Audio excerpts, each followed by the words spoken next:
A warm and friendly hello, welcome to lovely Las Vegas for Coast to Coast Hoops with myself, Greg Hoops Peterson, now part of the VSiN family of podcasts. We've got an excellent podcast for you as we're going to be joined in segment number 2 by one of our good friends in Jusint Perri. He does such amazing work over at Shot Quality Bets. We've got a lot to talk about with him as Kevin Glitner is officially the Wofford head coach. As of right now, I have not seen anyone enter into the transfer portal from Wofford, but I am right now very much checking in on the situation, and I'll talk a little bit about that here in segment number 1. So we'll leave the interview as a standalone and its own two-parter, which that is about a 24 to 25 minute interview. So we've got a lot of fun to be diving in on there, and we're going to hear in segment number 1 look at the Wofford situation, just what we've seen, and get you guys briefed on the fact that we've only got 5 conference previews remaining here for the off season before we get launched into the regular season. If you do have a question, comment, segment idea, what have you for this podcast, you do have one of two ways we offer those in. First one is my Twitter/X timeline at gunit_81. Keep in mind, letters CM, they mean does not matter, so as per usual, please do send these into the timeline, and the other way is find an Apple Podcast review. If you rate this podcast 5 stars, it is very much appreciated. From there, you're able to fire in whatever you'd like to hear on this podcast via that 5-star review. While I did not get in any Twitter/X questions today, everything is powered by EdgeBoost. EdgeBoost is making sure that bettors are able to have access to their funds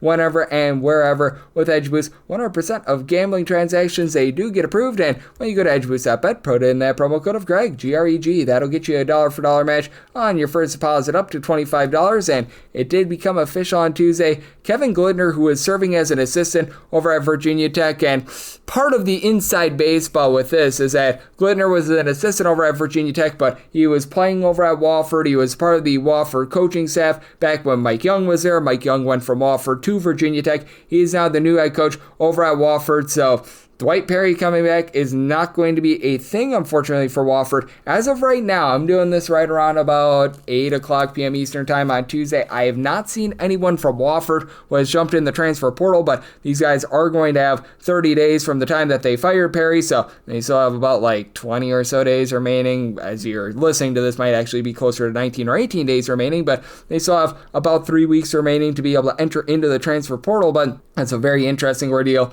to say the least, because typically when you do see a coaching change that happens like this, it comes from within the program, like we saw with Auburn, the fact that Bruce Peal steps down and his son takes over. With the St. Joe's situation, Steve Donahue was already on the staff. He wasn't with them last offseason, but I knew he was hired on during the offseason. He was coaching over at the Quakers of Penn, so he was within the city, so that's not something that's completely out of the ordinary. With Glitner taking over, this is just a very, very strange situation for Wofford in general. You do have to wonder what the buy-in is going to be, because with Glitner, I don't think that he was an assistant at any point in which these guys were playing under him as well. There might have been like one guy that was as like a walk-on or something like that is in his like Van Wilder year, but this is a very, very interesting ordeal, and that's why I've been saying, because we've had 3 major coaching moves over the last few weeks. Auburn, Wofford, along with St. Joe's. This is the one that I feel by far the worst about, because man, this is rough. And I mean, for Glitner, congratulations to him on becoming a new head coach. He used to play over at Wofford, so you feel good for the guy, but man, this is just an unprecedented situation with the players all being reinstated after the whole meal plan situation, but the coaches, they get the boot for something that, honestly, when I take a look at it, maybe there are those who are going to disagree with me. Very, very petty, to say the least. So there's a lot of fun happening there. And then there's obviously a lot of fun on this podcast, because if you're looking to get set for the upcoming college basketball season, I've already done conference preview podcasts for all the mid-majors. If you're looking on your favorite podcast feed, Apple Podcasts, Google Play, if you search whatever your favorite mid-major is, you're going to see those conference previews there. And with regards to the Final Five that I have to do, the Big Ten, the Big 12, the Big East, the ACC, and the SEC, those are going to be coming in the next few weeks. I'll probably do like 1 a week. There will be a week where I do like 2 once the baseball regular season ends. That gives me a lot more time to be able to dive in on these conference previews as well. But be on the lookout for those, and be on the lookout coming up next for a great chat with our good friend Jusint Perri of Shot Quality Bets, right here on Coast to Coast Hoops with myself, Greg Hoops Peterson, now a part of the VSiN Family Podcast.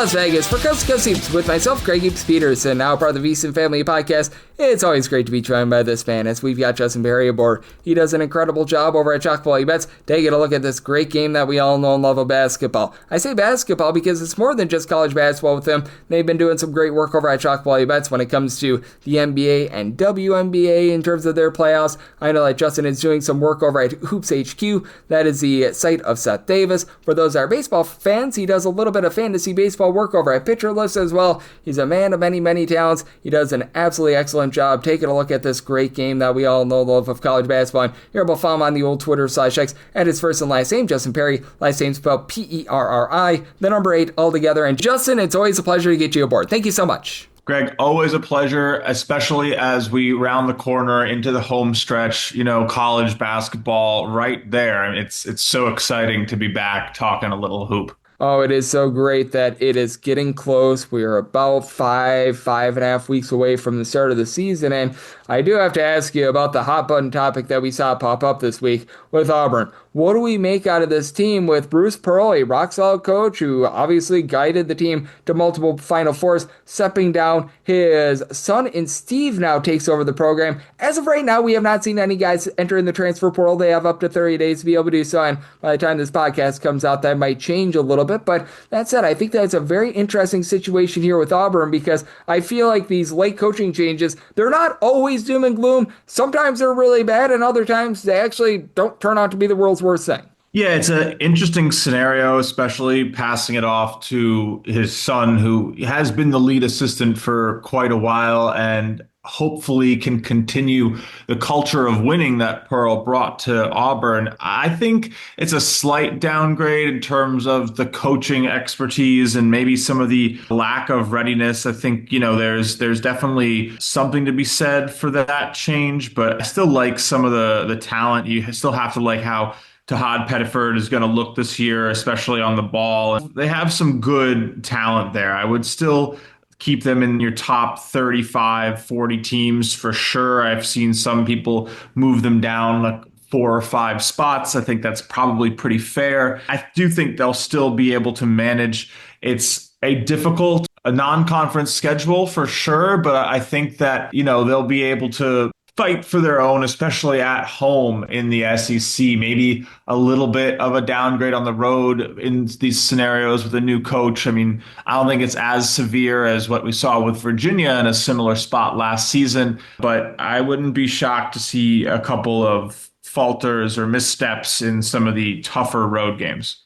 Yep, absolutely. And it does lead to a very interesting question for you because obviously over at Chalk Value Bets, you do such a great job of being able to just utilize AI, take a look at the shot selection itself. What does a coaching change like this do in terms of taking a look at the overall metrics of a team like Auburn? Because as we know, it's really hard to quantify coaching when it comes to just a guy that you're able to trust/not trust in the back half of the season. I think that is so intriguing because we all get to know these players quite well, and I do think that it helps out that we do get to see these players enter in the transfer portal so much more because I do think that when you have the actual data on a guy, it makes it a little bit easier than these like true freshmen, what have you. But I mean, how do you try to quantify for a coaching change like this? Because I think that it's very difficult to do because it could be a massive downgrade, but at the same time, it might not be as well because it's just such a great unknown for everyone, including you guys, including the bookmakers and myself. Yeah, I mean, the beauty and maybe some of the difficulty of shot quality, specifically, in terms of how we utilize the technology, which very much watches the game for you in some respect, is that it's not the best preseason data set because it kind of doesn't exist. And we'll obviously have a lot of good numbers immediately as the season starts for Auburn. But I think, you have to sort of assume that they'll be going after the same shot types and using their same I guess combinations of their combo wing and Overton with Keyshawn Hall, Keyshawn Murphy. I do think that their forwards and their ability to get down low will continue to be a big part of their game. And as we say every year at this point, we love the rim and three with shot quality, and I do think that their rim attack will be pretty strong. And they do have, like I mentioned, Tahad Pettiford is going to be their best player and able to sort of live in the perimeter and also direct traffic. So I think the shot quality probably won't change too much. There might be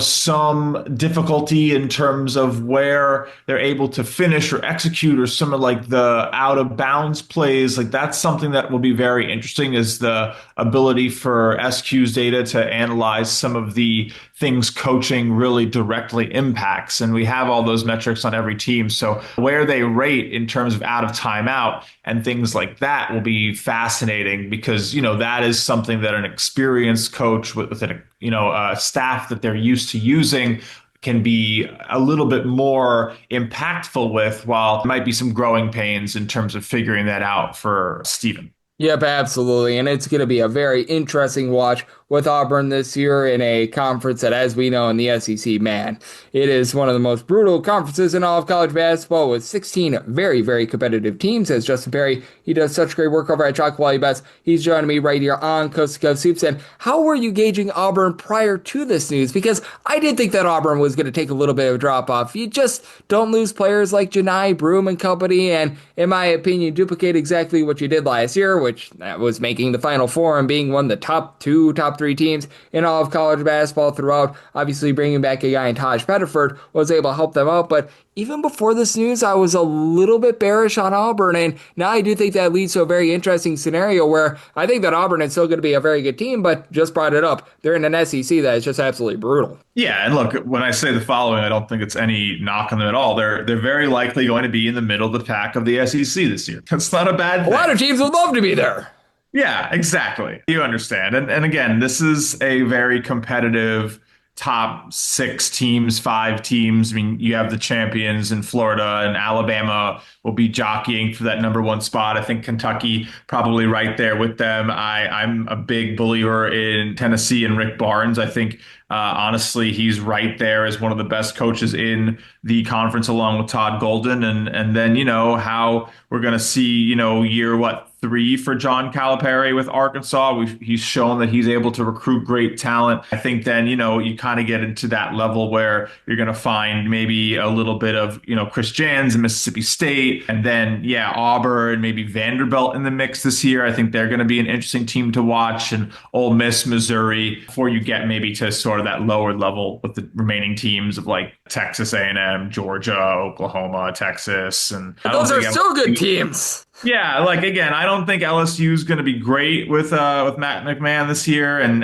Lamont Paris at South Carolina has been a little bit hard to predict. Maybe some up and downs again this season. Auburn's going to fit right there in the middle between a lot of those teams and probably be right near that Missouri, Ole Miss type of level, maybe even, get into that top 6 or so if they outperform expectations and succeed under Stephen Pearl. Look, I think there can be a little bit of an overreaction, and we just don't know. We'll know quickly when the season starts. They're not playing an easy schedule. I think they're going to be a team that's still going for it in terms of, getting into that tournament and making some noise and going to raise a couple banners. I mean, funny enough, they actually, I believe, play another team in a coaching issue, which is Wofford. I think their 2nd game or 3rd game of the year, but they're going to play Houston early on, and they're going to play Oregon early on. And we'll know very quickly in those games really what their ceiling is. I know some people don't like to jump to those conclusions, but when you're going to see another championship contender in Michigan or Arizona and NC State, like these are all teams that will tell us what Auburn's March performance is going to look like. We should know by the time we get out of early December.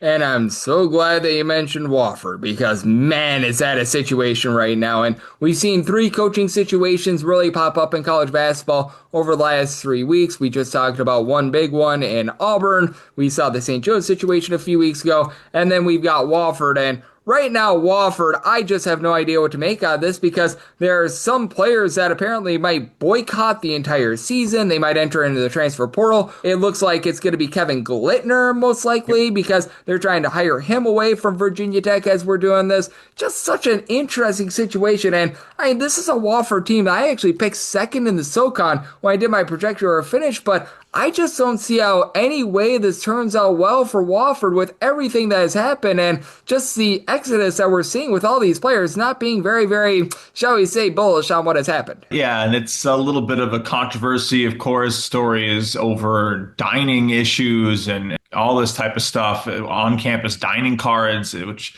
you'd think is a minor violation, but it sounds like the university took some action in order to avoid retribution from the NCAA, which is, I guess, stuff that is now written into the bylaws of the governing body of college basketball, where if you sort of, as a university, take those steps to ensure that, I guess, proper punishment is doled out for these actions, that they don't lay anything on you themselves. So we'll see. It does look like, Kevin Glitner is coming over from Virginia Tech. He has been an assistant there for a while. He was an alum of Wofford, of course. And I think we did see Dwight Perri issue a statement. I have no idea what's going to go on with some of these players, right? Some of them saying they're not going to play at all. I think you have to sort of take a full step back and assume that they're just not going to be super competitive this year, which is a disappointment, because I really like the SoCon. It's a really fun conference with Chattanooga and Furman and Samford and Mercer, even a little ETSU getting in the mix. I thought this was going to be one of these conferences where, you could actually see Wofford make a run. I'm not super happy to have that type of news. It's not fun. Of course, a lot of people enjoy the carousel, the craziness, all that stuff. But this is definitely a team that, is going to have a lot of question marks, something you definitely want to stay away from. The books might not adjust fast enough. They might over adjust. I think you definitely want to, take the pulse a little bit and maybe see how it all sort of falls out. Again, maybe going against them against Auburn isn't the worst idea, but they should honestly take a couple steps back, which is a bit unfortunate. They were setting up a decent schedule, honestly. You take a look at their non-conference, they were doing George Mason, Milwaukee, Auburn, Bellarmine, North Florida. Like, these are teams that, for a team that was supposed to be in that top 200 range, is putting together a decent resume, one that at least you could respect. So I think it's a little unfortunate, but you definitely want to just take a step back, maybe wait a minute. I know a lot of people try to jump in and beat the news, but it's going to be pretty hard to, I think, go against Wofford and be profitable immediately. You might want to sell the news and maybe bet on them a little bit more than you think, even if it sounds scary. Yep, and it's going to be so interesting to just see what sort of roster they field as well. And I think that that's a big question, and that'll probably tell us whether or not we need to be really looking to fade Wofford early on, or if they might be a little bit of a bet on team that you were just referencing as well. So there's still a lot that is happening there, as Justin Perri, who does such great work over at Shock Value Bets, is joining me on Coast to Coast Hoops. And I mentioned it, we've really had three massive coaching pieces that have happened over the last 2.5 weeks. And I mean, out of the three, the one that I feel best about is St. Joe's, because with St. Joe's, they do bring in a guy in Steve Donahue that was just a coach last year. I recognize that Penn team last year was not amazing, but I mean, the guy knows how to be able to get a team to the Sweet 16. He was able to do that with Cornell. He doesn't have to really deal with recruiting as of right now. He just needs to buckle down with the X's and O's and make sure that nobody jumps ship, which as of right now, I've not seen anyone do so with St. Joe's. I want to get your thoughts on this team, because I think that a lot of people would assume that for St. Joe's, losing their coach this late in the process would be doom and gloom, but I was never really the biggest Billy Lang stan to start with. With Steve Donahue, certainly it was a little bit underwhelming the last few years over at Penn, but I think from an X and O's perspective, this might be a little bit of an upgrade for them, and maybe we see a little bit more of the downgrade come in recruiting in future years rather than immediately with St. Joe's. I kind of agree, and also as a Knicks fan, it's kind of funny because that's where Coach Lang is going. So we'll see, especially he's specializing in player development. Having watched the college game, having watched St. Joseph's for the last couple of years, I don't know how I feel about that. We'll see if it works out. I'm interested to see his impact at the next level, but I do think this is something that for St. Joseph's fans, I know it's been very disappointing. They feel like he wasn't necessarily a great coach. He didn't come in and achieve what they wanted him to. He sort of exemplifies some of maybe the mismanagement at the administrative level of not sort of pushing hard enough, not getting enough done, not really keeping players around. It's a tough scenario, but I do think that they're still going to be, probably not like the best team in the A10, and probably right around the Richmond Davidson level in my opinion. I think Duquesne probably also right there. It's going to be a tight conference. I think there's some clear front runners. Of course, Josh Schertz, I expect to probably lead the way there against Dayton, and maybe even a little bit of George Washington. But that middle of the pack is very, very wide open. So I wouldn't be shocked to see Coach Donahue come in and do pretty well. They have, some good guards there, and Derek Sampson and Deuce Jones, and I don't think that they're pretty well off in the starting lineup. It should compete with most other starting lineups in this conference. So I'm excited to see how it goes. I don't think that they have a lot on their bench in terms of what you're going to be able to get out of some of their prospects. I do like a lot of what St. Joe's has done in terms of like the heart. I think that they had like 2 years ago, maybe I can't remember right now, but they were in that game against Duquesne in the A10 tournament, and who eventually went on to take the bid, and they were right there. They definitely have a culture of expecting to do well in this conference. So I wouldn't be shocked to see first year coaches come in and maybe defy expectations. I think the market especially sometimes is a little bearish on them. But, my perspective a lot, especially in college basketball, is you really kind of want to go against some of those mass thought types of feelings where you take maybe the scary bet, the thing that no one else believes in, just because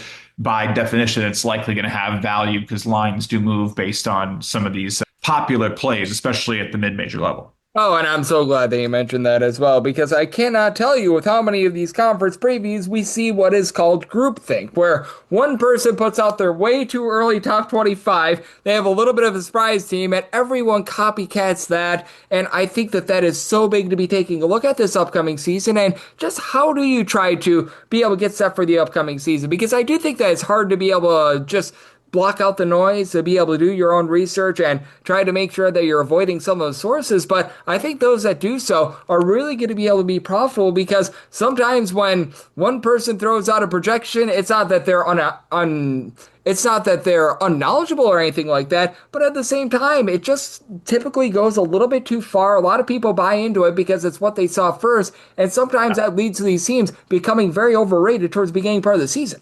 Yes, I couldn't agree more. I'm kind of sad that my favorite team is sort of falling into that trap this year in St. John's. I mean, not to single anybody out specifically, but our favorite commentator of the sport, John Rothstein, has good old St. John's up at like number 3 this year. And I really hope he's right, is really all I'm going to say. I hope that he is correct, but I struggle to see how they are truly going to be a bona fide top 5 team in the nation. I think that is a very, very big ask, and so I think you can, go a little bit more to the player level. I'm a much bigger believer in teams like Houston and UConn and Purdue to round out the top 3, Florida and Duke to be in the top 5. I'm expecting my belief in Pat Kelsey and Louisville to take a big jump this season. And of course, then you still got to talk about the SEC and Alabama and Kentucky. I mean, Texas Tech looks like, Grant McCaslin's going to do a great job. There's so many good teams. And I think the problem is that honestly, and you know this as well as I do, Greg, we are splitting hairs in the preseason, and we will be splitting hairs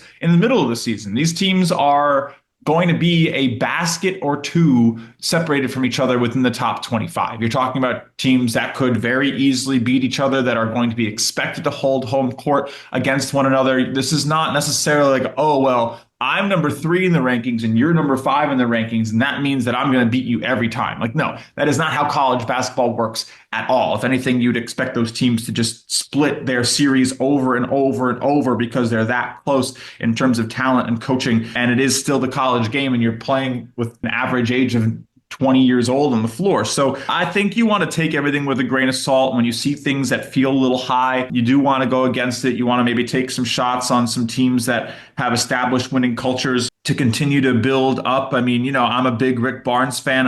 Even with some of the drop off without having the talent that he did last year with Zakai Ziegler, and he had such a great roster. I still expect him to bring it right back. I still think that you're going to see a team like, Iowa State with TJ Otzelberger be able to create a formidable defense and hold home court. I'm not super sure how a team like Michigan's going to look, to tell you the truth. I mean, they got Elliot Cadeau in there. They're going to, of course, have Yaxel coming in from UAB. I mean, he was expected to go to the league, so he's getting his final trip here, and they're going to have an effective NBA player on the floor. But how does that work? How does the, combination of forwards work? We saw that Todd Golden was able to make that massive rotation of bigs work, but does it really just work that easily again? I'm not sure. So I think you want to find some of these teams that get maybe a little overhyped, a little excited, and go against them because, especially when they're at the top 5, top 10 of the media, especially the big media presences in the sport,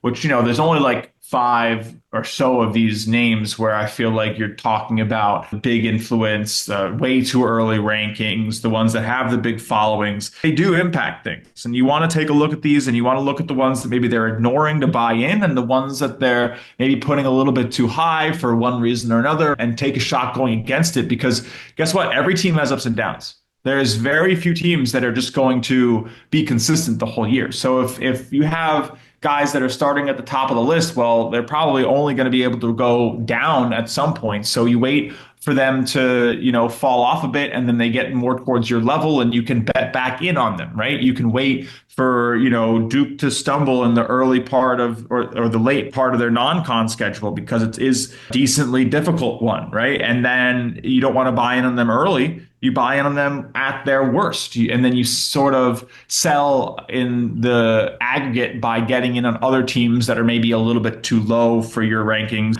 I'm a big fan of Louisville. Shot quality numbers last year for what Pat Kelsey did were something that I was very, very in on. And of course, they drew terribly, and they got the 8 seed. And it just didn't really work out. I think if they had gotten a little bit of a better draw, maybe they go a bit further, and I'm able to get a little bit more value out of my futures. But still, I think you want to take a look at the coaches who year in and year out are able to develop good shots at their guys. Nate Oates comes to mind there too. It's going to be one of those years where it's wide open. I mean, any of the top 30 teams could probably cut down the nets this year, as we just have to figure out who really has those components in terms of the offensive and defensive strength to be able to really prove that they are worth expecting to make a championship run. Yep, and it's going to be so much fun to see what we get this upcoming college basketball season.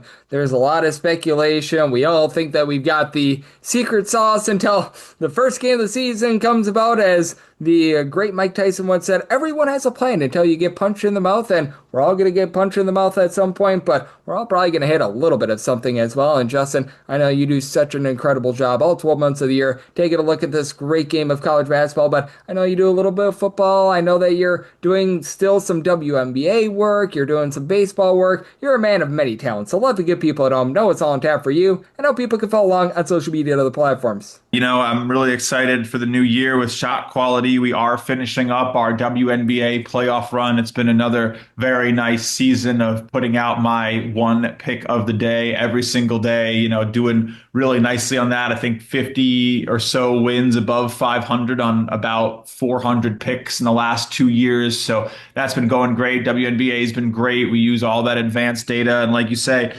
sometimes you get punched in the mouth, but I think Shot Quality is like the footwork for the punch, right? Like you can really tell who's really getting that good shot in versus maybe who gets a little bit lucky to land a clean hit to the jaw. There is so much of a difference between those things, especially in basketball, where you are, living and dying on a lot of variance within every single shot. We love to say over at Shot Quality, sometimes the worst shot goes in and sometimes the best shot misses. And you want to be able to step back and evaluate that in full without sort of just ascribing the make or miss type of bias, the result bias that we see so much in college basketball. A team wins 3 games and all of a sudden, they're the best thing since sliced bread. But what we do at Shot Quality is analyze every single shot taken to tell you the true value of what a team is developing, the true expected score of a game. And this season, especially now into our third year of having this technology, able to do it within 60 seconds, 90 seconds of what happens on the floor to give you an estimated shot quality score. It's going to be so much fun. We're bringing back our live betting show a couple of times a week. We're going to be debuting another program that maybe just looks at, maybe just the stats without so much betting, to just talk some, I guess, advanced statistics and really what shot quality is all about. So it's going to be a lot of fun. I'm really excited for myself and my team, and we have so much good stuff going on. I think it's one of the best data teams in basketball and maybe in all of sports. We just have so much cool stuff under the hood. Really excited to share it with everyone again this season. Yep, absolutely. You don't want the best thing since sliced bread, because as we know, the best bread, that's when you get the cinnamon butter from Texas Roadhouse with that bread, and that is what Shot Quality Bets does provide. They do a great job of being able to just add a little bit more context, to be able to add to something that's already good, and Justin, every single time he joins me, he lends such great insights. So big thanks to Justin for joining me on Coast to Coast Hoops, now part of the VSiN Family Podcast. And if you do like hearing from this fine podcast, Coast to Coast Hoops, you're able to subscribe wherever your podcasts, Apple Podcasts, Google Play, Spotify, Stitcher, and TuneIn. If you have a question, comment, segment idea, what have you for this podcast, you have one of two ways we offer those in. First one is my Twitter/X timeline at gunit_81. Keep in mind, Larsium,